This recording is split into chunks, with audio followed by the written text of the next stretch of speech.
আজকে একটা সুপার ফুডের কথা বলবো, সেটি হচ্ছে খেজুরের চিনি। আখের চিনি বলতে আমরা যেরকম বলছি, আখটাকে নিংড়ে রসটা বের করে বিভিন্ন প্রসিডিওরের মাধ্যমে সেটা থেকে চিনি দানাদার যে খাবারটা সেটা আমরা পাই।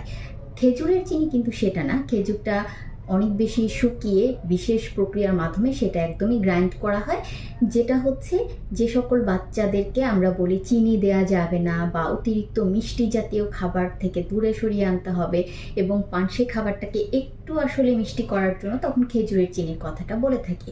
আমরা জানি খেজুরে প্রচুর পরিমাণে পুষ্টি উপাদান আছে, তার মধ্যে খুব ইম্পর্টেন্ট আছে আয়রন। এই আয়রনের অভাবে কিন্তু বাচ্চারা অনেক বেশি রক্ত স্বল্পতায় ভুগে থাকে। আমি এখন দেখি ম্যাক্সিমাম বাচ্চাদেরই এই হিমোগ্লোবিন লেভেলটা কম থাকে। তাই আপনার বাচ্চার খাদ্যটাকে মিষ্টি করার জন্য চিনিটাকে বাদ দিয়ে খেজুরের চিনি বা খেজুরের যে গুঁড়াটা আপনারা ইউজ করতে পারেন।